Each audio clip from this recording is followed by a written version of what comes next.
Okay,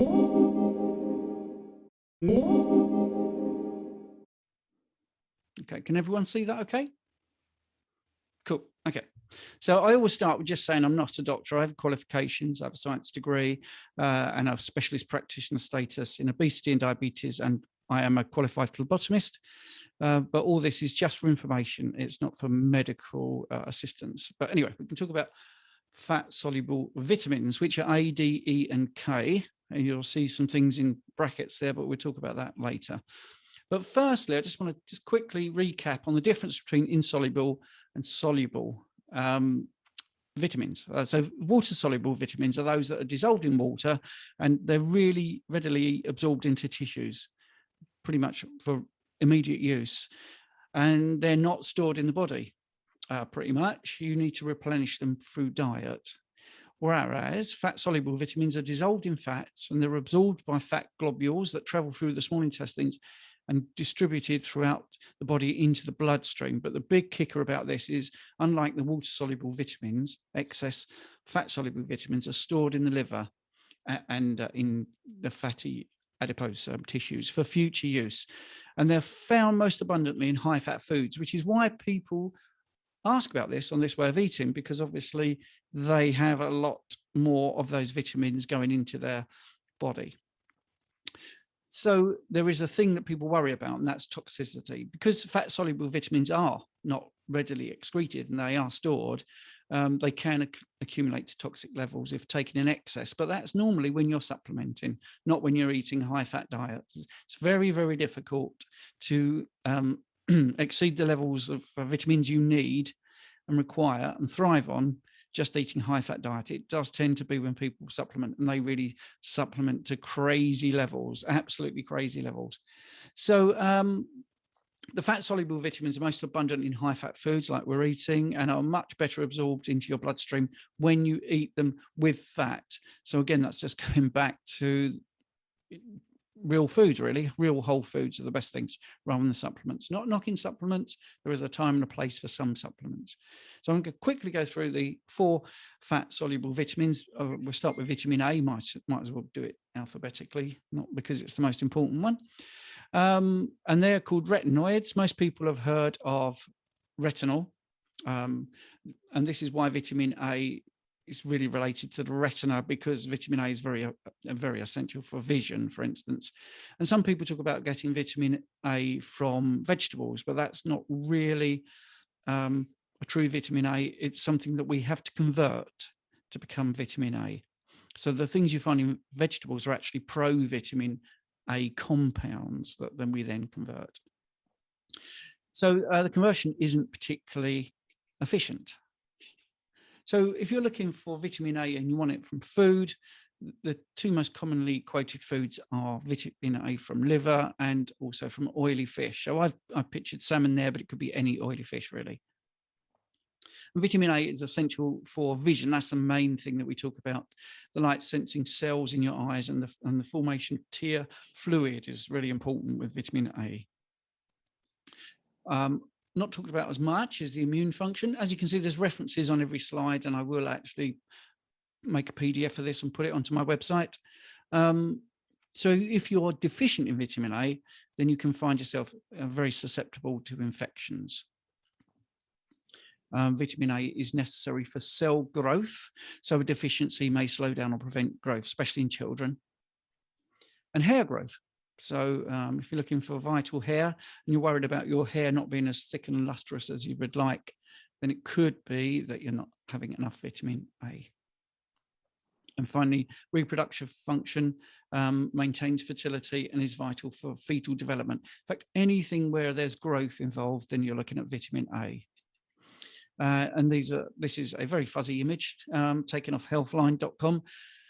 Where it says fish liver oil, I'm not talking about supplement there. I'm talking about like actually from the cod liver or beef liver. And then we've got liverwurst and butter and egg yolk. But obviously this is not 6 eggs. So you need to look at the fact that our consumption of eggs is more than that graph shows. Okay. So as you can see, I'm going right through this quite quickly. Role and function of vitamin D. Like I say, people ask for this. So you're going to get this. Your body can produce all the vitamin D it needs, as long as you're regularly exposing yourself to sunlight. So again, that's very well established. And because we eat this way, a lot of people, when they go low carb, keto, or carnivore, start to talk about their sun sensitivity is improved.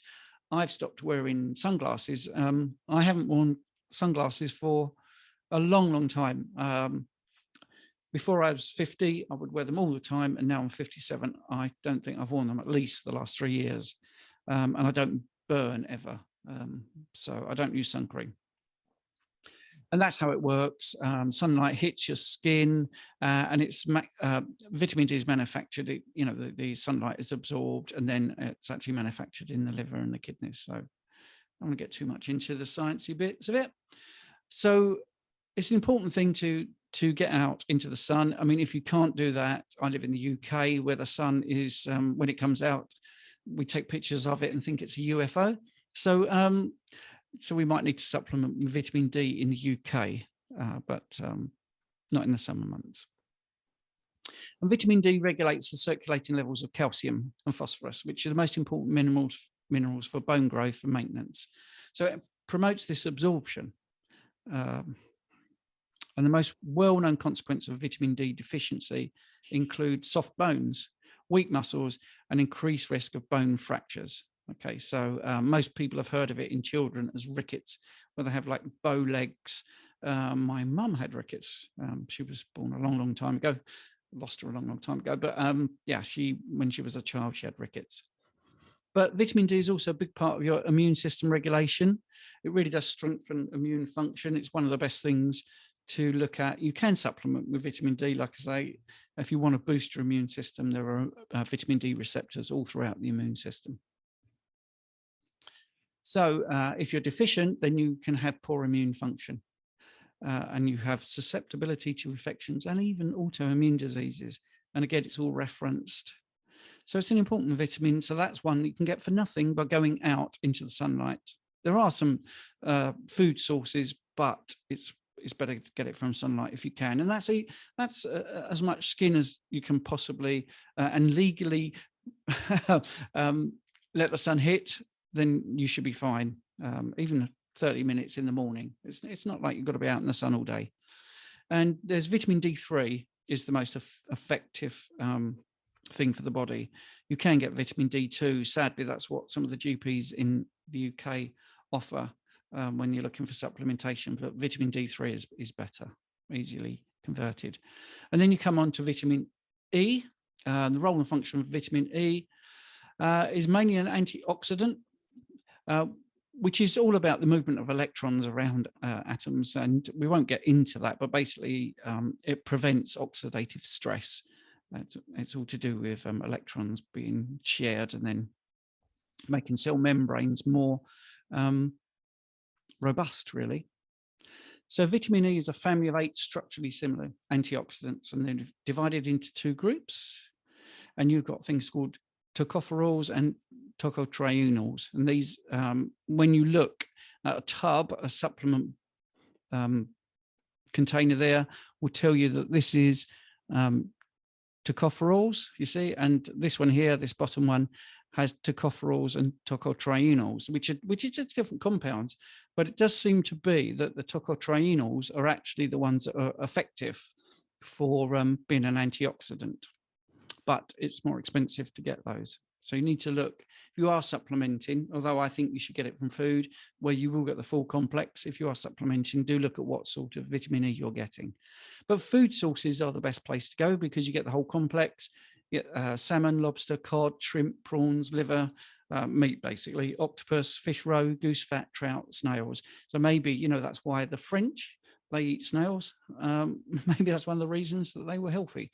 As the French paradox often talked about, that they seem to eat all the things that are apparently bad, but yet they're healthy. So, butter, saturated fat, and they eat snails. So maybe it was partly that. And finally, vitamin K is actually a group of fat-soluble compounds divided into 2 main groups. You've got K1, which is normally plant sources, and then K2, which is normally found in animals. K2 is also produced by gut bacteria in the colon. And vitamin K2 plays an essential role in blood clotting. In fact, the K stands for coagulation, but the Danish spelling, which begins with K, for those people that like a little bit of trivia. And obviously coagulation means clotting. So vitamin K is essential. And vitamin K has other functions as well. So it includes supporting the bone health and helping you prevent the calcification of blood vessels. So this is a potential boon for reducing the risk of heart disease. And again, referenced there for the improvements in outcomes with heart disease at the bottom of the slide. And food sources of K2: beef liver, cheese, chicken, butter, and egg yolks. So we, as carnivores or ketovores or very low carb eaters, probably get most of those 4 fat soluble vitamins in abundance. There is some discussion about the fact that it does seem, whenever you look at health outcomes and vitamin K1 and vitamin K2 working, it does actually seem to be that no association is ever found with K1. It's mainly with K2.